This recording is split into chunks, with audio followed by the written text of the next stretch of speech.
បាទសូមគោរពនឹងជំរាបសួរពុកម៉ែបងប្អូនអរគ្នាដែលតែងតែស្រឡាញ់និងចូលចិត្តបាទជួយគាំទ្រមកដល់ Channel YouTube របស់ខ្ញុំបាទនៅថ្ងៃនេះដែរខ្ញុំបានវិលត្រឡប់មកជួបបងប្អូនសារជាថ្មីម្ដងទៀតហើយនៅក្នុងคลิปវីដេអូចំណេះដឹងថ្មីនេះដែរខ្ញុំសូមទៅការបង្ហាញបងប្អូននឹងពីរបៀបផ្ទេរ Telegram ពីទូរស័ព្ទចាស់ចូលមកក្នុងទូរស័ព្ទថ្មីឬមួយក៏ពីទូរស័ព្ទមិត្តភ័ក្តិឬក៏បងប្អូនអីចូលមកក្នុងទូរស័ព្ទដៃរបស់ខ្លួនឯងបាទវីដេអូមុនខ្ញុំប្រាប់បងប្អូនហើយថាបើសិនជាបងប្អូនធ្វើការទាញយក Telegram ចាស់ឬមួយក៏បងប្អូនធ្វើការបង្កើត Telegram ថ្មីលើទូរស័ព្ទដៃខ្លួនឯងបានគេតម្រូវបងប្អូនធ្វើការបង់ប្រាក់បងប្អូនសាកល្បងទៅរកមិត្តភ័ក្តិឬក៏បងប្អូនអីដែលគាត់មានបាទ Telegram បាទចាស់ស្រាប់ឬហើយបងប្អូនប្រើវិធីបាទ add account Telegram 2ចូលមកក្នុងទូរស័ព្ទដៃតែមួយទៅបាទគឺបាទភាគរយ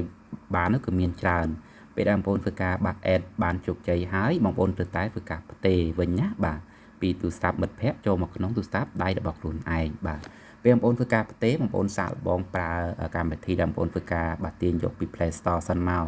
បើសិនជាបងប្អូនប្រើបាទកម្មវិធីមួយនេះអត់ជោគជ័យគេតម្រូវបងប្អូនធ្វើការបង់ប្រាក់ទៀតបងប្អូនត្រូវតែធ្វើការបាទ download កម្មវិធីបាទ version ចាស់បាទកម្មវិធីនោះបងប្អូនត្រូវតែធ្វើការបាទចូលមកក្នុងកម្មវិធីច្រោមមកបាទអញ្ចឹងបងប្អូនចូលមកច្រោមណាបាទហើយកម្មវិធីដែលបងប្អូនធ្វើការទាញចេញពី Play Store អត់បោះបង់ទេណាប៉ុន្តែអត់ទុកនៅពេលក្រោយបាទអញ្ចឹងបងប្អូនចូលមកក្នុងបាទ Google នេះមកដើម្បីចូលក្នុង Chrome ណាបាទយើងបងប្អូនចូល Chrome នេះមកពេលបងប្អូនចូលមក Chrome បងប្អូនចុចកន្លែងពាក្យថាស្វែងរកបាទ Google នឹងមកបងប្អូនចុចបន្ទាប់មករួចហើយបងប្អូនទៅសេមកបាទ Telegram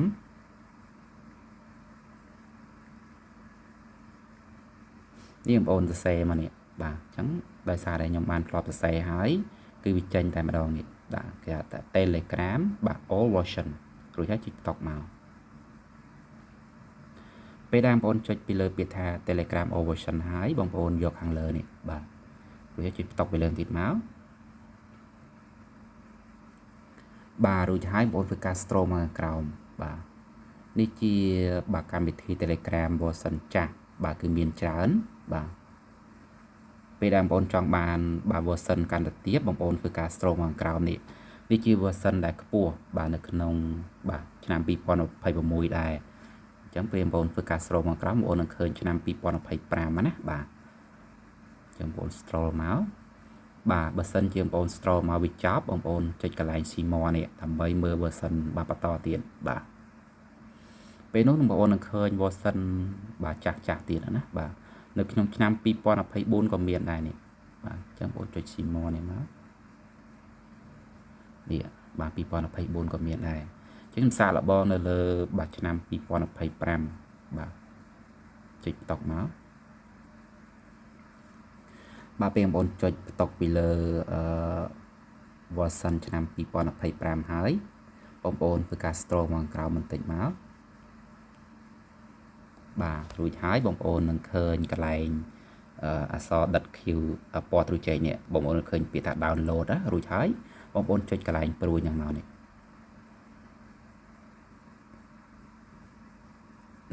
បងប្អូនឃើញកន្លែង download មកហើយរួចបងប្អូនចុចពាក្យថាព័ត៌មានលម្អិតមកដើម្បីមើលតើបាទពេញហើយនៅបាទ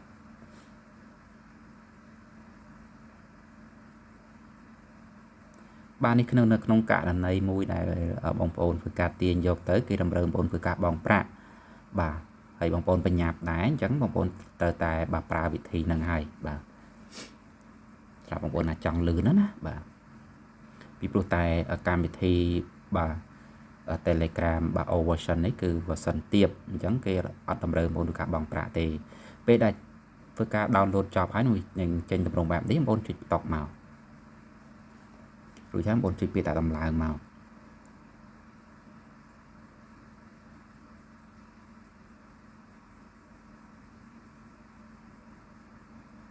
ហើយបើសិនជាបងប្អូនយក version ណាដែលខ្ពស់ពេលខ្លះគេតម្រូវបងប្អូនធ្វើការបង់ប្រាក់ដែរបាទអញ្ចឹងបងប្អូនត្រូវតែរក version ណាកាន់តែទាបទៀតណាបាទនេះបងប្អូននឹងចេញតម្រងបែបនេះបងប្អូនអាចបាទចេញមកខាងក្រៅសិនក៏បានឬក៏ clear ចោលសិនទៅរួចហើយបងប្អូនធ្វើការបាទទៅរកបាទនៅក្នុងកម្មវិធីទូរស័ព្ទមកដែលបងប្អូនធ្វើការបាទដំឡើងមកចុងក្រោយនេះបងប្អូននឹងឃើញបាទ Telegram 2 នេះជាបាទ Telegram ដែលបងប្អូនធ្វើការបាទទាញយកពី Play Store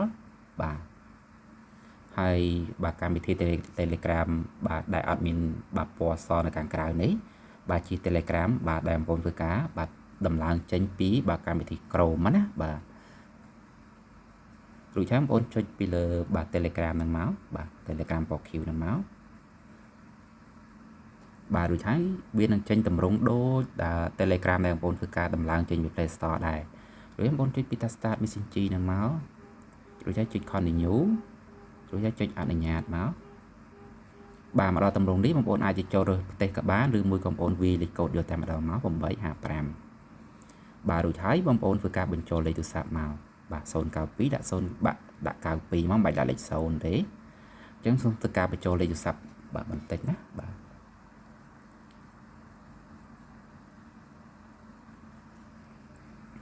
បាទនាងបងបាទលេខទូរស័ព្ទបានធ្វើការបញ្ចូលរួចរាល់ហើយរួចហើយចុចព្រួយមករួចហើយចុច yes រួចហើយចុច continue រួចហើយចុចអនុញ្ញាតបាទ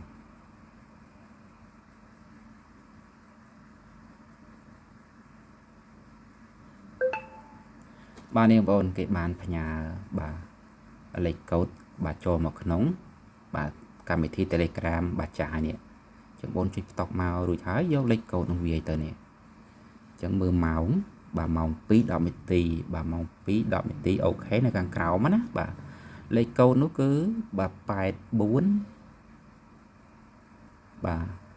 197បាទនាងបងប្រទេសបានជោគជ័យហើយ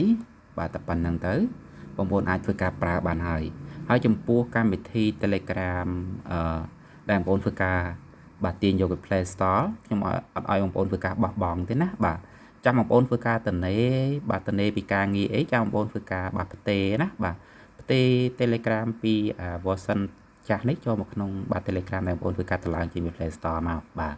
អញ្ចឹងបងប្អូនសាកល្បងមើលទៅបាទចំពោះកម្មវិធី Telegram ដែលទាញចេញពីបាទ Chrome នេះវាជា version ទាបទេអញ្ចឹងវាអត់មានបាទ version ខ្ពស់ទេហើយចំពោះកម្មវិធីនេះវារៀងពិបាកប្រើបន្តិច version ចាស់ណាបាទអញ្ចឹងបងប្អូនធ្វើការបាទព្យាយាមទាញយកបាទចូលមកក្នុងបាទកម្មវិធី version ថ្មីនេះមកបាទអញ្ចឹងនៅលើទូរស័ព្ទដៃមិត្តភ័ក្តិបងប្អូនធ្វើការបាទ log out ចេញមកប៉ុន្តែចឹងរបៀប log out បងប្អូនបាទចុចកន្លែងបាទ setting ហ្នឹងមក